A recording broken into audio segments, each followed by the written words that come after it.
Right, I think we will get started then. As I said, my name's Sasha. I'm from Lightning Reach. So, we've got this webinar today in collaboration with Step Change, and Daniela is from Step Change, and we'll be sharing some insights from there. So, this webinar is using crisis support as a pathway to debt and money advice. If I can have the next slide, please, Grant. So we will keep everyone who is not speaking off camera and mics will be off. But if you can add your comments and questions in the chat, we can pick those up at the end. And I've also excitingly got 4 polls to do, and I would really appreciate it if as many of you as possible took part in those just for a bit of interaction. And the first one I'll run shortly. So you'll just see those pop up, hopefully, if they work. And yeah, if you can just take part in that and we can pick up and see if we get anything out of that at the end as well. So we are going, first of all, I'm just going to do a little introduction, give you a bit of background. Then we will hand over to Daniela. She's going to introduce Step Change and share some insights from Step Change clients and also from the policy team. I will then give you an overview of Lightning Reach, a little insight on how we work with councils, and then I'm going to share some insights from our data set with you, and then we'll go on to questions and answers at the end. So the webinar is being recorded and it will be shared with all of you after, and we'll also have it on our website so anyone can go back to it at any point. And we've got another recording from the first in the series of webinars that was done with my colleague Grant, Citizens Advice Scotland and Fife Council, and you can all access the recording to that as well. And there should be a final webinar coming up probably later this month, so you can all keep an eye out for that. So I have been with Lightning Reach as a partnerships manager for just over a year now, and I work with our charity partners and also local authorities in the Southwest, Midlands and Wales. And that is essentially me and what I do at Lightning Reach, just sort of getting people, giving them more information, getting them on board. And my background is I've worked 15 years in the public sector. So I came from a grant-giving charity before I joined Lightning Reach, and I've also done frontline debt advice as well. So that's just a little introduction to me. If we can move on to the next slide, please, Grant.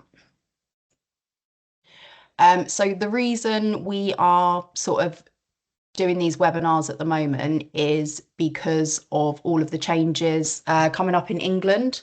So the Household Support Fund is due to end at the end of this month, and then we've got the Crisis and Resilience Fund starting on the 1st of April. So by the time the Household Support Fund ends, it's estimated that about 80 million individual awards have been made across England. And it's been a really short-term scheme. So we're sort of quite looking forward to having longer-term approach to this, I think, in England.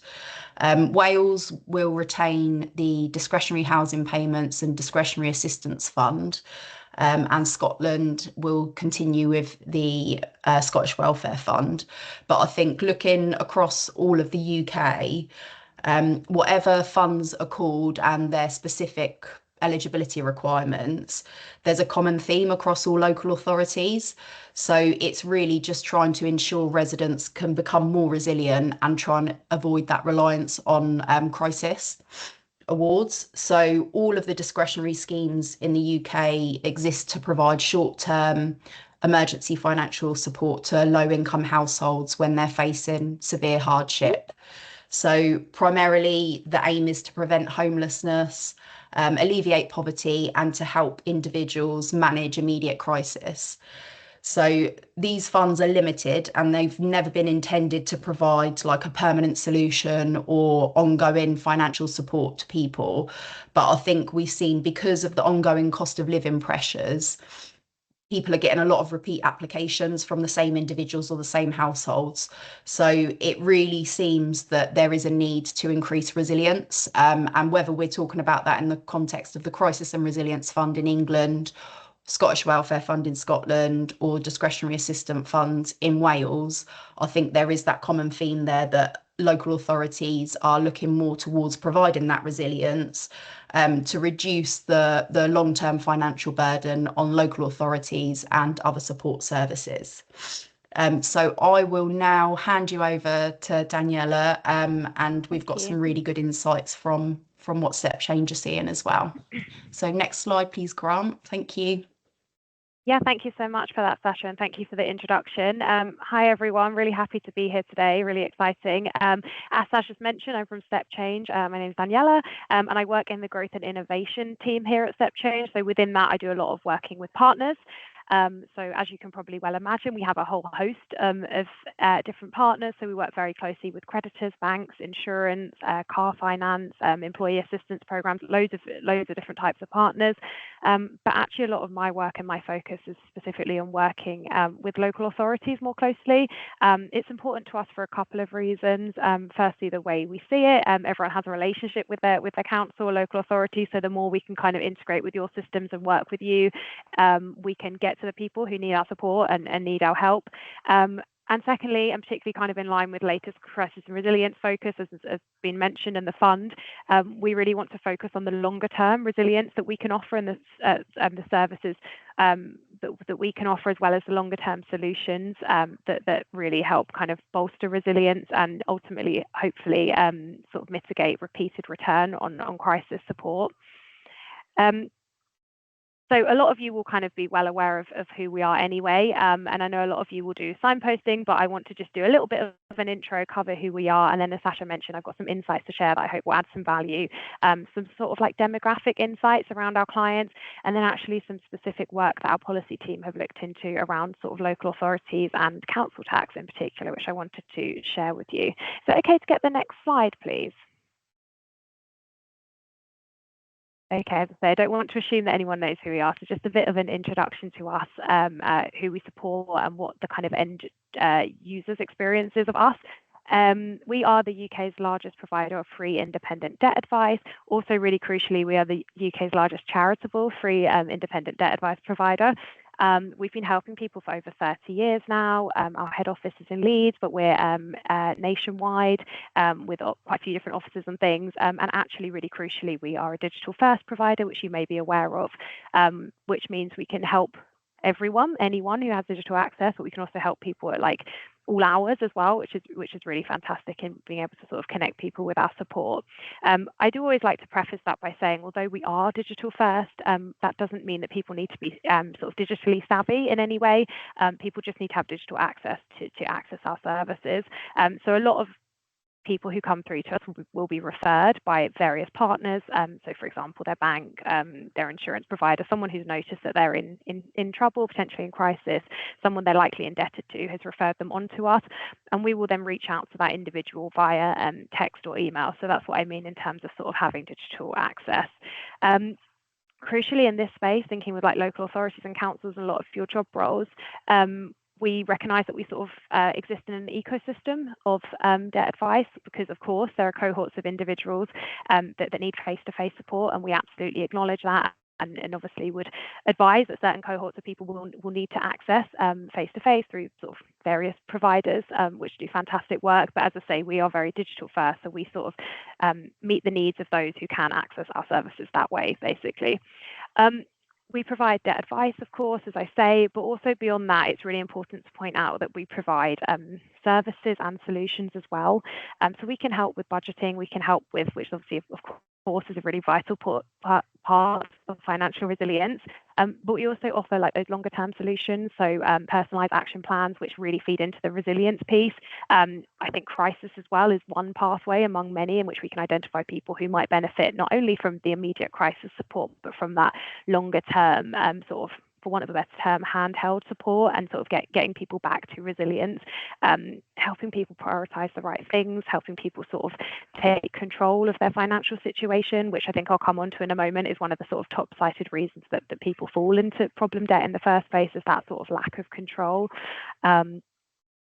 So yeah, as I say, digital first provider, and some kind of stats and things on the screen, as you can see. And a lot of our work sort of within that like ecosystem of other debt advice and support is being able to absorb quite a lot of being able to absorb large referral volumes and sort of help councils and partners with those individuals, but also then to kind of alleviate some of that pressure on the face-to-face support as well. Could I have the next slide, please? Okay, so this is just a quick visual of what the sort of end user's journey and experience can look like, just to sort of preface what we do and explain what we do. So as I say, we can, at the very first sort of port call, we can offer just debt advice, and that will be enough for some people. They want to come through to our digital services, maybe even our telephony services, and receive that debt advice. We then also offer other services. That's where I talk about budgeting and things. And then beyond that, we look at kind of the solutions. And then beyond that, which is really crucial for resilience, is looking at the support, the reviews of the said solutions and helping them through those, assessing change in circumstance, and all that kind of thing, and sort of making sure that whatever solutions we've advised for them and whichever we're sort of helping them go through, that we are fully supporting them with as well. If I could get the next slide, please. It's just got a visual of where our clients are based. As I mentioned, we're born and bred in Leeds, but we are obviously national now. So yeah, we support people across the whole of the UK, and the demand for debt advice, as you can well imagine, exists in every region and community in the same way that problem debt exists in every region and community. So yeah, this map shows the geographical spread of the people who contact us for help, or referred into us, I should say, as well as some will sort of self-refer into us. It's important to show that obviously problem debt is not limited to one type or place or demographic, and sort of affects people in very different circumstances. We do see like a higher concentration of need in areas with higher deprivation, as you can imagine, where obviously like cost of living becomes a real cited reason for falling into problem debt, for example. But yeah, this map kind of highlights the importance of local crisis support services and partnerships in helping people access advice when they need it the most, and beyond advice, sort of longer term financial stability and resilience as well.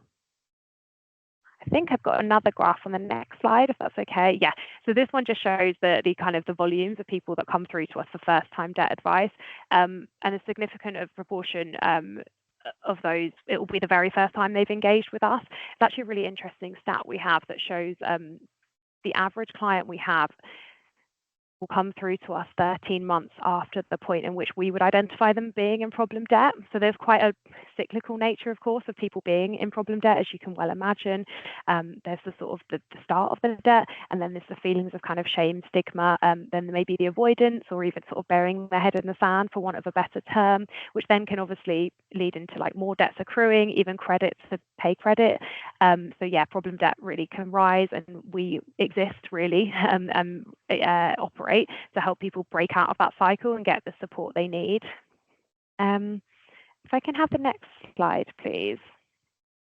Yeah, so this just talks a little bit about how we operate in terms of referral into us. So as I say, we work with a really wide range of referral partners, anyone really who can identify someone who needs our support. So local authorities, housing providers, banks, creditors, insurance, energy suppliers, car finance, anything like this. And basically, we use digital referral tools for them to be referred through to us. And as I say, we kind of reach out then and make contact with them. On the next slide, if I can have that one, please, it just shows how this looks from a user side. So our end user, obviously, we kind of appreciate and acknowledge that we have the privilege, really, of being a neutral party. No one's obviously indebted to us. They're coming through for support. We're kind of able to take that stance of being able to see their full financial picture. There's no judgment or anything. And we obviously have no bias towards sort of any types of credit being paid back as a priority. The only way in which we prioritize is prioritizing debts that keep someone in their home, crucially. So yeah, through that we have we're well received by our clients in terms of being the first point of call, someone they can talk to and really open up about the full picture. But we acknowledge that obviously lots of our partners do fantastic work in trying to engage, but actually it can be really difficult, and people do feel they do find it difficult to engage with those they're indebted to. And actually some of the policy work we've done which looks specifically at kind of engagement from councils to their residents, looks into that, which I'll look at as well in a minute. If I can have the next slide, please, Grant. Thank you. So these are just some insights, quite broad sort of demographic insights. So what we can see is that a typical client for us is sort of 30s or 40s. Often they will have multiple debts across different creditors. On average, it's 6 to 7 types of unsecured debt or unsecured debt types that they will have when they come through to us. And as I mentioned before, the sort of 13 months is on average the point in which it takes someone to actually come through to us. The most common type of debt is credit card debt. It's actually interestingly one, our newest stats yearbook is coming out very soon, but looking at our last full year of stats, which is still 2024 at the moment, credit card debt continues to rise as one of the most common. And actually one of the reasons people cite as their main concern is creditors chasing them for payments. Feels kind of self-explanatory, but yeah, really relevant. The next slide as well, we'll look into some of the reasons for debt. So in terms of reasons for debt, these are national, but to be honest, whenever we kind of look into like specific localities, it tends to mirror this, certainly with the top 3. Sometimes they move around a little bit depending on like locality or borough or whoever we're talking to, but it tends to be those. Cost of living has been at the number 1 for a few years now. You won't be surprised to hear. Lack of control over finances. Someone actually asked a really interesting question on a session I was on earlier. They said, what's an example of lack of control over finances, which I thought was a good question. And that can often be things like using credit to pay credit, and that's that spiraling effect of sort of feeling out of control. Unemployment or redundancy is another one as well. So those are always kind of the top 3, which probably isn't a huge surprise to hear. But yeah, cost of living has certainly been there for a while and probably will continue to be. But as I say, we do have our new stats yearbook coming out very shortly, which will be really exciting to be able to share with you all. If I can take the next slide, please. I think it might just have some more. Yeah, so these are some key stats from our existing stats yearbook. Perhaps some of these are, these a bit of a shameless plug. We've got our Debt Awareness Week next week on the 16th, and actually the theme within that is breaking down the shame and stigma. And I think some of these do feed into that perhaps. There may be misconceptions about the demographics and types of clients we have. But yeah, some really interesting ones here, I think. 60% of our clients are in some form of employment and around 40% are in full-time employment, as per the stats of 2024. This one around vulnerability is really interesting. We hold a lot of data around vulnerability, always happy to kind of drill down into that more and provide more insights. But I just like to preface it by saying that we do identify all of our clients are vulnerable, they are financially vulnerable, but this refers to like a self-identified additional vulnerability. You won't be surprised to hear the number one cited within that is reasons of mental health, but it also then goes down into sort of like really drills down into the details as well. Also a figure there around negative budgets. This is quite significant in terms of like solutions we may offer. So when we think about, for example, one solution is like looking at debt management plans and things, this is really a benefit for those with surplus budget where we can sort of put a pause on interest rates and things and help sort of liaise with their creditors and get them back on their feet with whatever sort of small surplus they have. That's really significant. And also the final one there, which is probably leads, I think, into my next slide or onto a slide soon, is around stepshade clients in council tax arrears.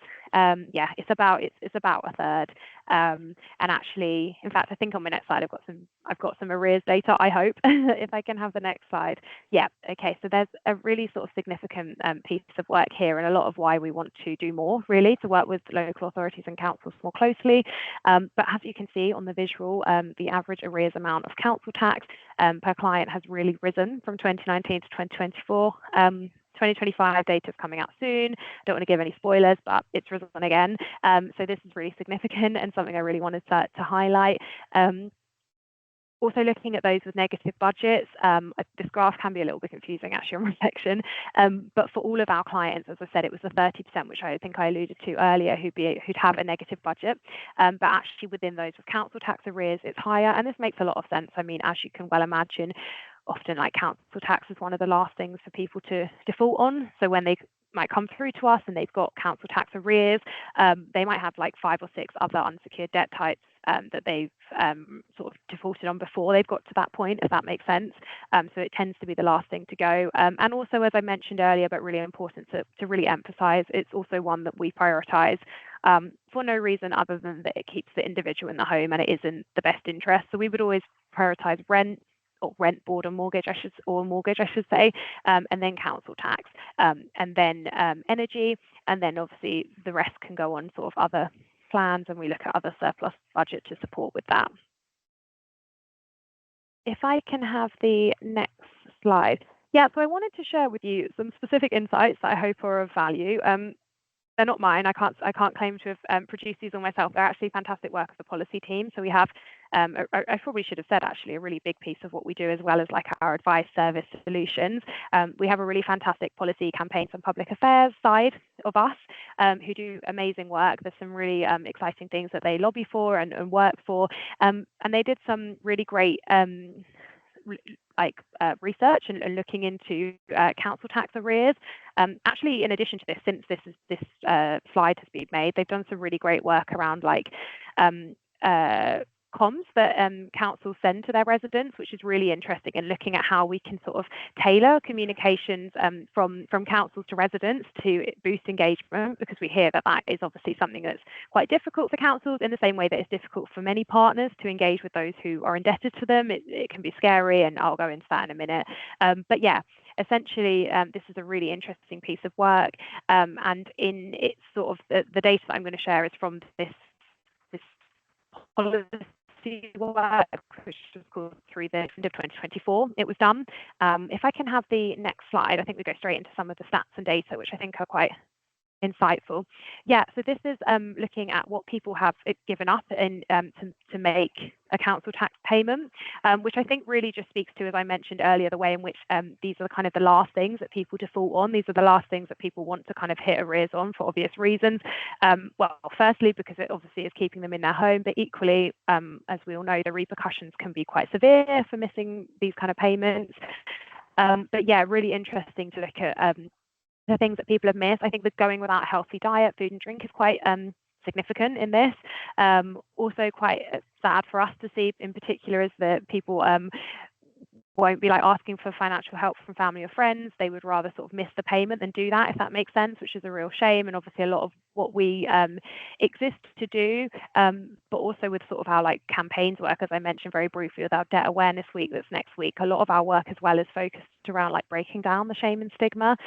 We would always encourage people, like our step change stance would always be to speak to someone, speak to us, but also speak to someone in terms of family or friends. That being said, obviously, when people speak to us, it is completely confidential. But yeah, we would always encourage those to speak to others as well. Can I have the next slide, please? This again looks at what people would cite as their reason for falling behind on council tax. Quite interesting, actually, this data, because we tend to look at reasons for debt as a separate to sort of vulnerability, but I think this is quite an interesting take, and what people it's in response really to how residents have engaged with it. And yeah, cost of living is the number one in terms of why people believe they've fallen behind on council tax payments. I think cost of living can then feed into feeling out of control of your finances. I think cost of living can absolutely feed into people then sort of adopting like credit to pay credit, as we've spoken about, but also mental health issues, which is really significant as well. So in this space, because of the repercussions when people miss these payments, and obviously there is sort of further stress that's likely to impact mental health issues for many when these payments are missed. So that was a really interesting kind of insight from this research. If I can have the next slide as well. This is where we specifically looked at engagement. And as I mentioned, actually, and it's happened since this was made, but it's really interesting as a kind of follow-up piece around this. Our policy team have done great work, a bit of a freedom of information request, really, where they've asked to sort of look at the comms that council send to residents. And actually some were like really positive, quite a spread, and looking at kind of what's essentially looking at what is the best way to communicate with residents, how to you need to obviously get the messaging clear of certain processes and things, but how best to get engagement ultimately so that people do engage, and we can sort of councils can refer them into services like ours and put plans in place and sort of make steps towards the financial resilience piece, as opposed to crisis, but well, extreme crisis really, with some of the repercussions that can come when these bills are missed and these arrears grow. Really interesting as well. I don't think it will be a surprise to any of you, but really interesting that of those who say they didn't communicate with their council at any stage, the feelings or the reasons, cited were worry and anxiety, or not having the money to pay, which obviously makes sense as well. Both of which feed into why the importance of debt advice, I believe. So that worry and anxiety, I think people are naturally very scared to kind of speak to those they're indebted to, as I've said a couple of times actually. So having that kind of neutral party, someone they can speak to about the full picture, they can talk about all their debts, is really significant. Also, even just logistically, almost when people have sort of 6 different debts and they need to have conversations with 6 different creditors, I always think that's really significant. To think actually just having the one conversation with an advice provider like us must be such a relief in comparison to sort of having to call up 6 of your 6 banks or whatever it is to have those conversations.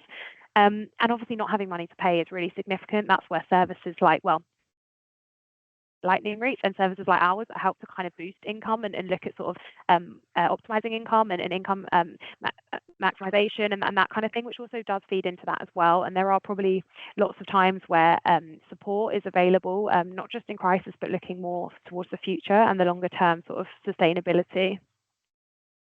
Oh, there's a poll. That's exciting. Can I have the next slide, please? I think we might have another.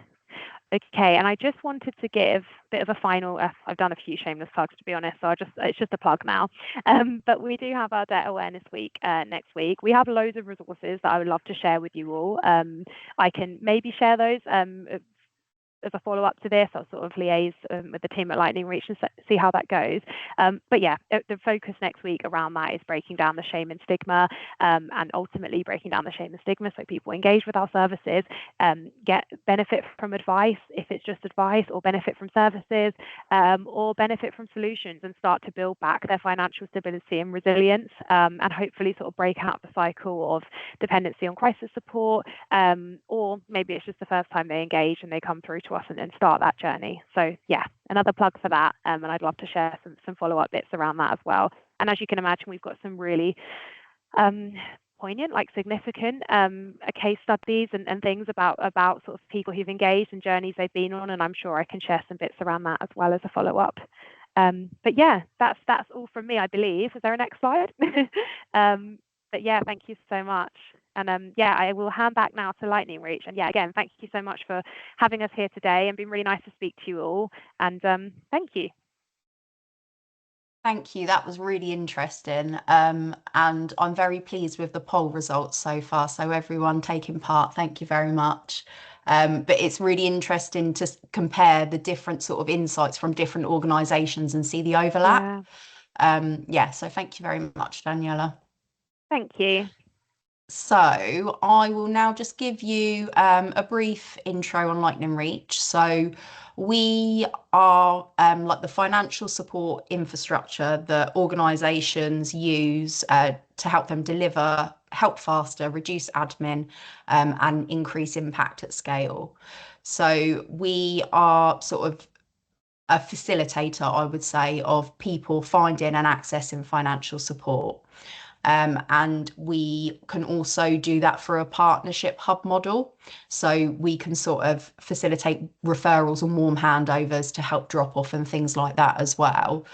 So all in all, we've got more than 2,500 support schemes on the portal. And we work with different types of partners across the UK. So you can see on this slide a few of our current partners that we're working with. So we just want to make it really as easy as possible for people to find support, to match them to the most appropriate support option, but also to help organisations that we're working with to streamline their application process and their decision-making process. And we do that with things like ID verification and open banking to help reduce admin. And we just try and, like I say, make it as easy as possible for people. So we're really seeing quite a lot of organisations taking like a wrong front door approach, or having one single entry point and then filtering it out to the right team to try and reduce that drop off that you do see when you're making referrals. If I can have the next slide, please, Grant. So we work with local authorities across the UK. So that includes Lambeth, Edinburgh, Islington, Sunderland, Fife, and South Tyneside Council. But where we sort of see the biggest benefit for organisations is our broader ecosystem. So we're not just in one sector. We've got partnerships with like OVO Energy, charitable organisations like the RAF Benevolent Fund, housing associations like PA Housing, TSB, so we can provide all of that sort of holistic support that people need in one place to make their journey getting support as easy as possible. Next slide, please, Grant. So for organisations, we are essentially just trying to help them deliver financial support and other support as fast as possible at the earliest point, and with less admin. So we proactively match clients to verified support pathways. So it takes out a lot of those barriers that we might see. We remove as much of the manual admin from internal support delivery as we can. And then we also have the ability to help deliver financial awards as well through a voucher system within the portal. And I'm just going to launch my final poll now for everyone. So just around how easy it is for people to find and access support within the organisations you work for. If I can please have the next slide, Grant. So we've got quite a big user base now. It's about 318,000 people that we've supported, and 100% of people that sign up to Lightning Reach are matched to some level of support with an average support value of £750. We've facilitated more than 25 million in funding over the sort of 5 years that we've been around. And the average time to complete a profile, make an application is around 10 minutes. And 78% of users engage with multiple support options as well. So like I say, people might come for one thing, they might be in immediate crisis, but the way the system works, they're matched to additional support and often go on to get support from more than one type of organisation, just to sort of help build that resilience. If we can please move on to the next slide, Grant. So I've been really sort of looking into our user base and looking at sort of what types of support people come to Lightning Reach for.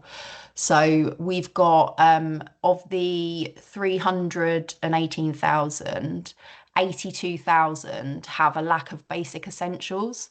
So that's more than 1 in 4 Lightning Reach users. And I think that fits with what Daniela's seeing at Step Change. So a lot of people just can't afford to live, and that is linked to cost of living at the moment.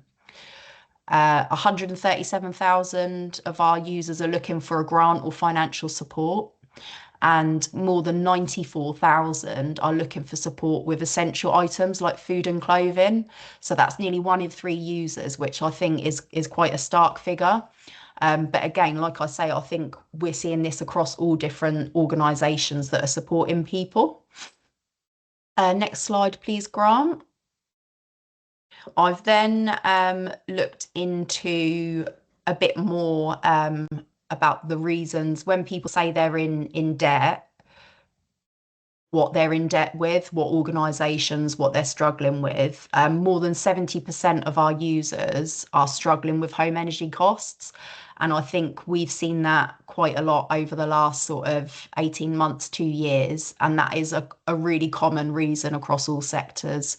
And I think that's why we've seen a growth recently on the platform with like energy advice providers coming on board as partners, and energy providers like OVO and E.ON offering support through Lightning Reach to try and reach out to those people who are struggling. And then more than 50% of Lightning Reach users who are in debt have got council tax debt as well. So I think that really sort of matches what Daniel says. People are struggling, and they're not just struggling with their non-priority debts, they're struggling with basic things that they need just to sort of get by. and not on this slide, but I just thought I'd share with you as well. So more than 48% of Lightning Reach users who are in debt are struggling with their housing costs. So that's really just, yeah, like I say, basic essential items that people need just to get by. That's what they're really struggling with at the moment. Next slide, please, Grant. I also looked a bit into the demographics of the people that access Lightning Reach. So nearly 43% of our users are in social housing. Nearly 68% of Lightning Reach users are female. More than 47% have dependent children. So this differs slightly from StepChange's sort of typical client, but again, it's sort of the people who are potentially most vulnerable. And if they're in social housing, they've already got like a lower than market rent, but they're still struggling. So I thought that was worth sort of highlighting and pulling out. Can we have the next slide, please, Grant?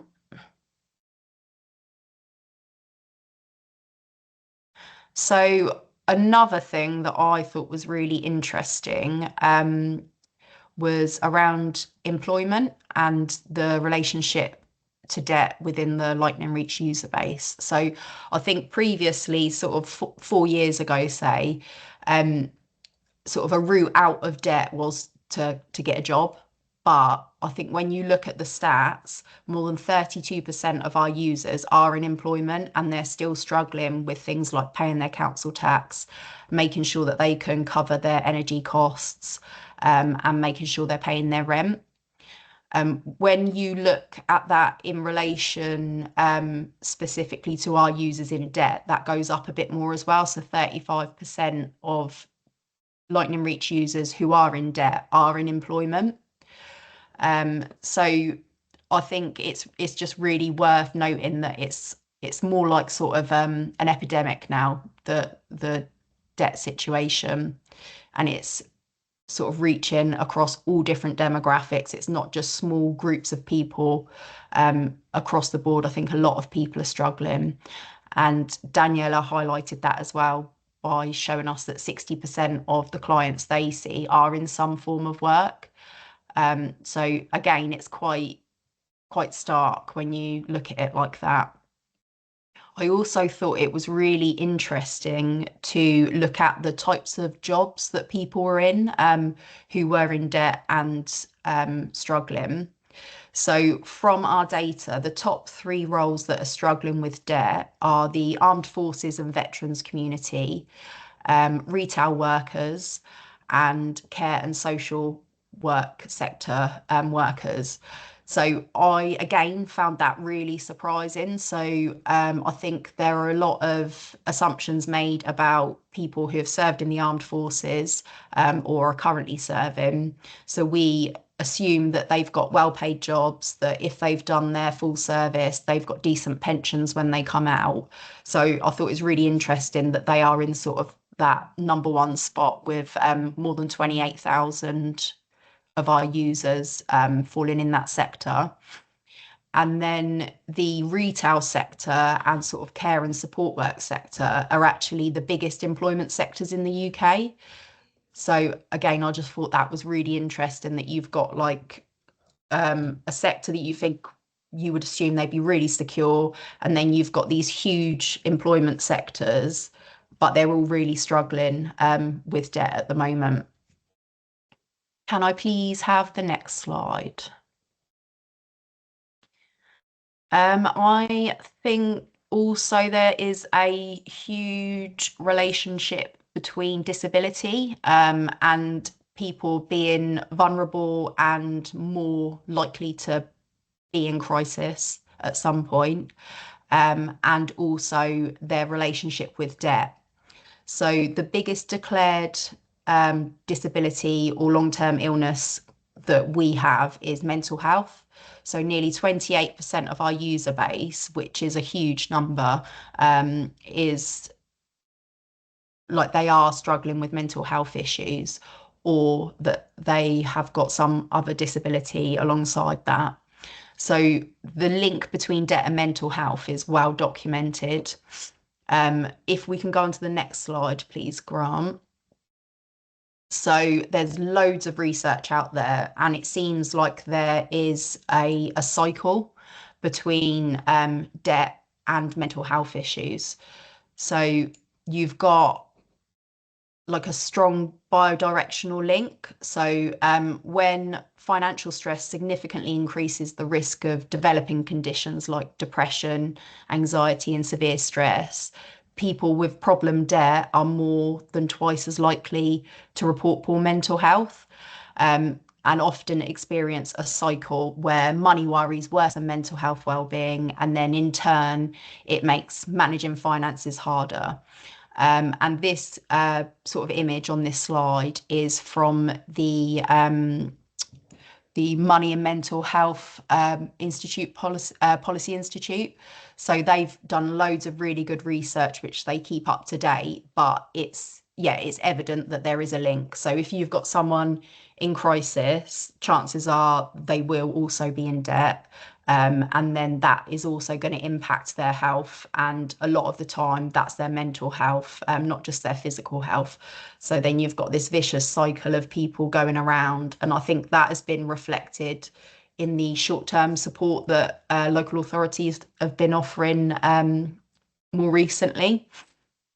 So again, yeah, just wanted to pull that out because I thought it was really interesting, and it's quite insightful that what we're seeing is matching a lot of what Step Change is seeing. And I'm sure a lot of what you are seeing within your organisations, whether that's within a local authority setting or not, is going to mirror a lot of this. And I think you will see sort of multiple issues when people are presenting in crisis. And then if we can just go on to the next slide, please, Grant. So I think what this tells us really, when we look at it on the whole, is that people need to engage with debt advice if they have problem debt that they can't manage independently. And that's purely just to help them break the cycle and become more resilient, both in terms of their finances and their health. And I think local authorities are in quite a unique position. So when they're approached at initial crisis point, so if you are getting someone at that point in time, I think you have got a good chance of helping them deal with that immediate issue, but then also turn that into longer term resilience to avoid recurring crisis happening. England in particular, I think where you've now got the certainty of the 3 years worth of funding, it's given the local authorities within England the opportunity to invest in a longer term approach and really look at that resilience piece more. So other support providers as well, I think, are in a good position. So anyone who's getting that sort of first point of contact from an individual who's struggling, if you can make that sort of first point of contact count and you can deal with that and build trust, it then makes it easier for you to sort of refer on, and also to build trust with that individual to make sure that they then go on to get the additional support that they need as well. Just to finish up, when I was sort of putting everything together for this webinar, I spoke to some of our local authority partners and just really asked for insights on what they are going to try and achieve moving from the Household Support Fund to the Crisis and Resilience Fund. And what came up in those conversations were that they want to try and reduce the reliance on the need for food parcels and food banks. And again, I think if you're getting people out of crisis, you're going to see a reduction in accessing services like that. They're aiming to have like a suite of referral partners to enable a tell it once approach or a no wrong front door approach. So they sort of recognise that once you get someone in, it's better to try and keep them. If you do anything or put up any barriers that stop them accessing that further support, you could lose them. And so it'd be interesting if any of you have got any more insights on that, you can share. And we also talked about the difference between signposting and referral. So signposting is great giving people information, but you do see a lot of drop off when people are just given sort of another number to phone or an address of an outreach place that they can go to. When you've got referrals, you've also got the ability to see that people are engaging with that additional support. And you can evidence the help that they've received, and you're also less likely to see drop off if you're doing a warm handover or referral. Another thing that come up was that people find it difficult to engage with additional support at the point of crisis. So I think I've seen that in my grant giving background as well. People will approach you with one specific thing, and it might only be small in comparison to other things that they're dealing with. But if that's at the forefront of their mind, that's what they need to feel comfortable with and feel like that's been listened to and dealt with. So I think if you can do that when you are seeing someone at a point of crisis, you can build that trust with an individual. And then again, that increases the chances of them going on to engage with longer term resilience support. And the only other thing that came up was trying to have an effective person-centered approach and a holistic assessment. But obviously having to balance that, you don't want to ask someone for loads of information, so you can provide a holistic approach and sort of scare them off the journey. And also the admin burden that can have, and the resource burden that can have on organisations. So it's about balancing that as well. And that is me. Thank you. So now we will move on, and if we've got any questions, I just wanted to Yeah. jump in there. I just really liked what you said actually, Sasha, about like referrals versus signposting. I think it's really significant. And also just wanted to add, as sort of being two very data-rich, data-led organisations, there's also the fact that we can feed back to you as councils, local authorities, organisations, and actually evidence the support and evidence some of the things we're talking about, and evidence those who are sort of accessing resilient services through crisis support and breaking out of that cycle and the impacts that has. So yeah, there's benefits for the individual and also benefits for yourselves, particularly with this kind of fund and the guidelines and the quite extensive reporting that's coming with that. So there's real benefit for us being able to basically be able to account for the work that you're probably doing a lot when you're signposting, but if we can do it in a strategic referral, we can actually evidence it and put some quantify it really. Yeah, definitely. I think most of the questions are for you, Daniela. So I'll read them out to you if you want. Please. So one is, how much do you see paying for a funeral as a reason for debt? Good question. I've actually, because I saw another question in there, which was really interesting as well about gambling. I think that someone asked about that. I actually pulled up very quickly our reasons for debt data paid. We don't have that listed as a specific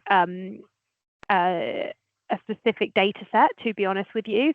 So I'd have to drill down into that a little bit further. There is caring for relatives or friends, sort of a similar vein, but unexpected one-off expense is quite high, but we don't have that as a specific one, so I can't give any actual figure to that. But yeah, I appreciate that is a really significant life shock, and it often is the life shocks that trigger people to find themselves in problem debt. Yeah. There's one question here. Do you negotiate with utility providers to reduce bills? We can do. We will take the legwork out, so to put it, in negotiating with all types of creditors. So yeah, that is part of what we will do where possible to help people in terms of boosting their financial resilience moving forward as well as obviously addressing potential kind of arrears and payments they might have defaulted on with them in the past. Yeah. Thank you. When people approach you for support, Daniela, obviously you aren't a face-to-face service. When people make contact, are they given a specific person that they work with at Step Change, or would that change every time they approach you? Yeah, so I think that's in terms of sort of like working like as cases rather than and no, we don't operate that way. So actually, we offer like a fully digital journey, and actually the stats are quite it's like quite surprising maybe now that almost 90% will actually access our services fully digitally, and that Mm. might be for reasons of autonomy or for whatever reasons, but they can always interact with someone on the phone, and they can switch between the two journeys as well. So people might start doing income and expenditure online and then want to speak to a debt advisor on the phone, every single case per se, but also if digital chatbot as well. So there is always opportunity to speak to someone, and they'll often hold like the review sessions maybe a year into a plan or something, may well be over the phone or something like that. Yeah. Okay. Thank you. So there's a question for Corin from Corin Lewis about non-debt partner charities referring their debt clients. So I assume that's for Lightning Reach. So anyone can use Lightning Reach. You don't have to be a partner. We don't charge people to access the support. So you can use us as a signposting tool, or you can help people complete a profile, make an application if they're there with you. But if you want any more information about how we work with people and organisations, I'm happy to send you some more information after this. Let's just see if there's anything else in the chat. Did I see So, something around gambling? Sorry, I think yeah, I made a nod to that. I should probably then answer that.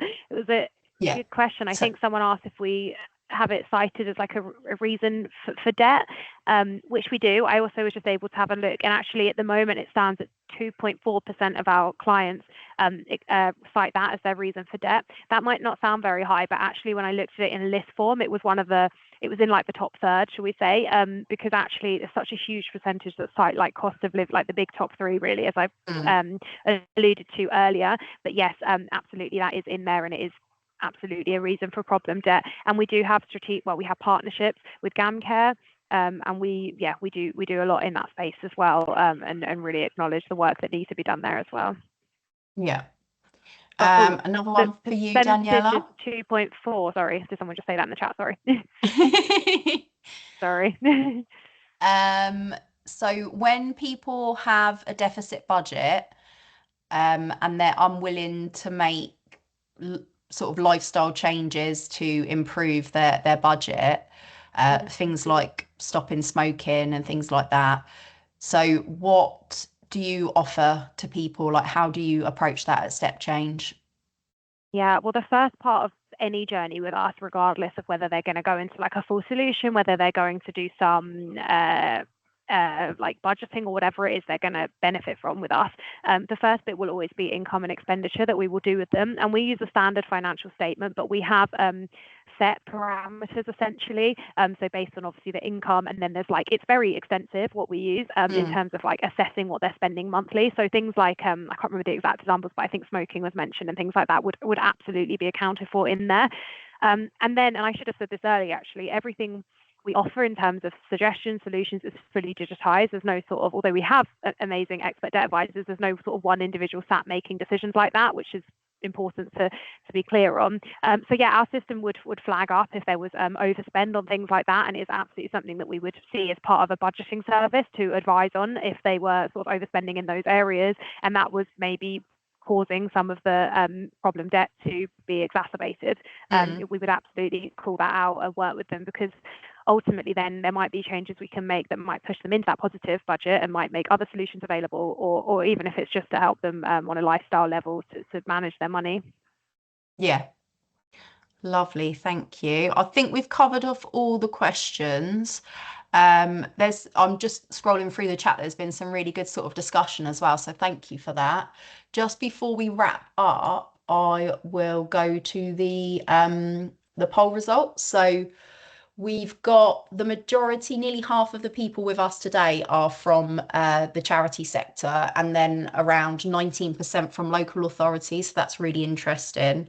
And across those sort of different sectors, local authority, charity, advice providers, housing association, and other, we've still got cost of living increase as the most common reason people need support, with 53% of you saying that. So again, that is really interesting. That is just a common issue now. It's a permanent issue. It's not like a cost of living crisis one-off thing anymore. It is just something that everyone is seeing across the board. So it's really interesting to see that you're seeing that as well. And when I asked you to share some insights around barriers, so we had a few responses there. A lot of it is around sort of mental health, anxiety, changing situations, just finding it difficult. Unhelpful call operative as well was one of the things that come up there. But yeah, all of this, I think there are a lot of barriers, and again, they're quite consistent across the different sectors, and it doesn't matter what sort of support people are looking for. Common barriers come up, like Daniela mentioned, stigma to asking for support, and I'm sort of worrying about how it's going to be perceived that you need that support. And then the final poll was about people finding it, how easy people find it to find the support you offer or access the support you offer. And that's quite spread out, but most of the answers are around 3.5. So it looks as well like everyone can do a bit of work with sort of improving the visibility of what they can offer and making it as easy as possible for people to access support. And that brings us to the end of the webinar. So I want to thank you all for joining. Thanks, Daniela, and thank you for Thanks for having me. Tech support in the background from other Lightning Reach people. I hope you've all found it useful and interesting.